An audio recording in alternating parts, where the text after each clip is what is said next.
Hey everyone, it's Dave here. And it's Richard. And so, this is Killer Instinct running on Xbox One and the PC. And the cool thing here is we've managed to get exactly per pixel like-for-like footage running on both versions of the game. So yeah, how have we done this? I think it's pretty much like Street Fighter V, isn't it? Basically, you can save off replays to your cloud storage and you can download them on either platform, and this enables us to get a pretty perfect match of the same action happening on both platforms. Yep, that's exactly how it works. Good stuff. So, let's take a look at the differential here. Essentially, we're looking at a 900p resolution on Xbox One, which is up from the original 720 of the launch. But PC, we're running this at native 1080.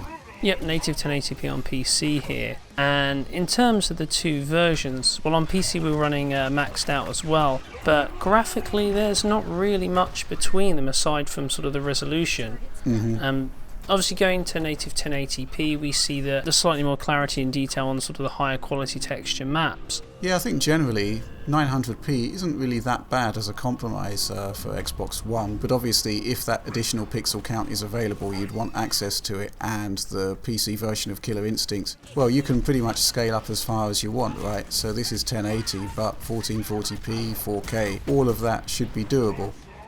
So yeah, other than that, in terms of graphical quality, the only other sort of difference I managed to pick out was the slightly higher use of anisotropic filtering on the PC game.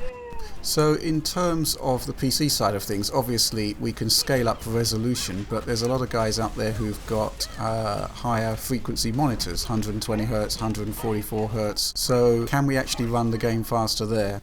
Well, we can run the game on a 120Hz monitor, but unfortunately it doesn't really work properly.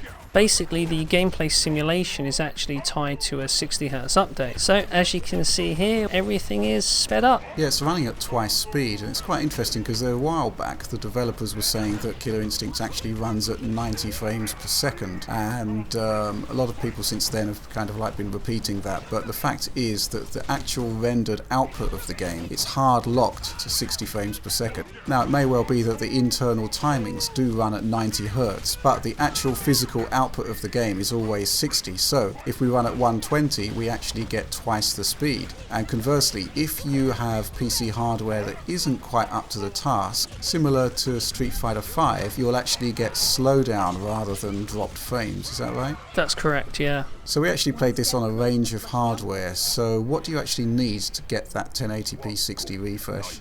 Well, for 99% of the time, I managed to do that using a Core i3 processor with a GTX 750 Ti and a Radeon R7 360. And the only time I really found performance sort of getting impacted was when there's lots of special effects on the screen. But even then, that's only for like a second or so. And of course, there is the option to overclock your graphics card, which will help to lessen the impact of those frame rate drops. Yeah, I imagine a small bump in clock speed will do the trick nicely there. So moving up to the next range of graphics cards above those, that would be the GTX 950 on the Nvidia side and the R7 370 for AMD. So I'd imagine that's your base level for running this game at an absolutely locked 1080p 60. And beyond that, I guess it's more a case of being able to scale to higher resolutions. Yeah, definitely. So there is one thing I've noticed here, which is that the Xbox One version seems to have Black Crush, giving a kind of deeper, richer blackness to the presentation, but losing a fair bit of detail, whilst the PC version looks pretty much perfect.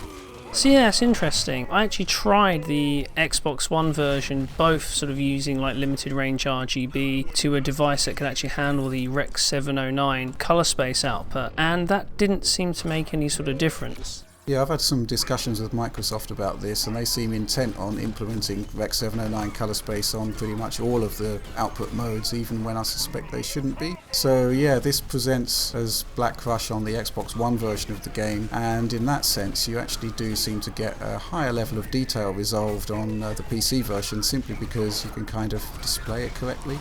Indeed, and the thing with Killer Instinct, there's a lot of dark stages in the game, so this is one area where the PC version really benefits.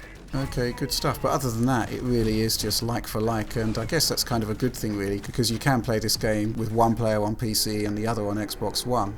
Yeah, that definitely looks like the approach Microsoft was going for here, and that makes sense considering it is a cross-platform play release. Well, Rich, I think that about covers it for today. If you enjoyed the video, make sure you give us a like and subscribe. And until next time, thanks for watching. Shine. Ready. Fight!